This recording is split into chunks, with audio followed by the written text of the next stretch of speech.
बिस्मिल्लाहिर्रहमानिर्रहीम अस्सलाम वालेकुम। शेफ़ उज़्मा के किचन देसी पकवान में खुशामदीद। आज मैं आपके साथ बहुत ही मज़ेदार सी रेसिपी शेयर करूंगी। आज हम बनाएंगे सरंदी बैंगन।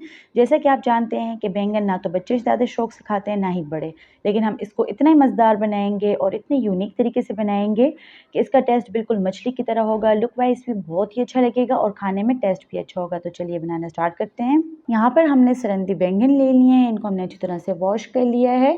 इसके जो जड़ हैं वो हमने हटानी नहीं है और इसको हमने इस तरीके से कट लगा लेना है ताकि ये इकट्ठा रहे, अलग ना हो।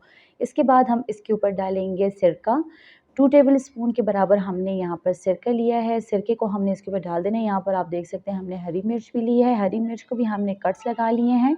अब हम इसको सिरके के साथ अच्छी तरह से मिक्स कर लेंगे हर तरफ से। सिरके के साथ मिक्स करने के बाद अब हम इसमें स्पाइसेस लगाएंगे।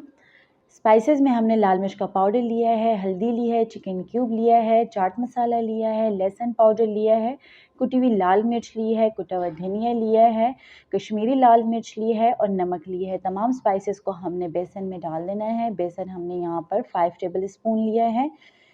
स्पाइसेस में हम हाफ़ टी स्पून ज़ीरा भी ऐड करेंगे और हाफ़ टी स्पून कुटा हुआ अनारदाना डालेंगे।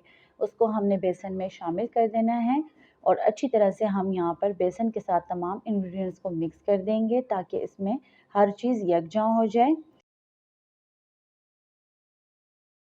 तमाम इंग्रेडिएंट्स को मिक्स करने के बाद अब हम यहाँ पर बैंगन लेंगे। बैंगन को हमने इस मसाले में डाल देना है। हाथ की मदद से हम इसके ऊपर बेसन का मसाला डालेंगे, अच्छी तरह से इसमें डिप करेंगे ताकि अंदर तक इसमें मसाला चला जाए। आपने इसको खोलकर इसके अंदर मसाला डाल देना है ताकि ये अच्छी तरह इसके अंदर फिलिंग हो जाए। मसाला लगाने के बाद हम इसको एक बर्तन में रख देंगे। बाकी के बैंगन भी हम इसी तरह से फिल कर देंगे। बहुत ही आसान प्रोसीजर है, इसमें कोई मुश्किल नहीं है। बहुत ही आसानी से बन जाएगा। बच्चे और बड़े बहुत शौक से खाएंगे। इसका टेस्ट बहुत ही लाजवाब होगा। मिर्चों को भी हमने इसी तरह से फिल कर लिया है। तो चलिए अब इसको डीप फ्राई करते हैं। डीप फ्राई करने के लिए हमने यहाँ पर ऑयल को गर्म कर लिया था। फ्लेम हमने स्लो कर दी है ताकि बैंगन इसमें जले नहीं, वो अंदर तक कुक हो जाएं। हमने आहिस्ता आहिस्ता इसमें बैंगन डाल देने हैं ताकि छींटे ना उड़ें। बैंगन को हमने दोनों साइड से 3-3 मिनट तक फ्राई करना है मीडियम फ्लेम पर। यहाँ पर आप देख सकते हैं कितना खूबसूरत कलर आ चुका है। खुशबू तो इसकी बहुत ही लाजवाब है। बिल्कुल ऐसी खुशबू है जैसे कि आप मछली फ्राई कर रहे हों। यहाँ पर हमने इसको पलट देना है और दूसरी साइड से भी हम इसको 3 मिनट देंगे। 3 मिनट के बाद हम इसको निकाल लेंगे। यहाँ पर आप देख सकते हैं इसकी लुक कितनी ज़बरदस्त है। टेस्ट भी इसका बहुत ही लाजवाब है। आप भी इसको ट्राई करें। स्पेशली बच्चे बहुत ही शौक से खाएंगे। आप अपना फीडबैक हमारे साथ ज़रूर शेयर कीजिएगा। यहाँ पर हमने तमाम बैंगन इसी तरह से फ्राई कर लिए हैं।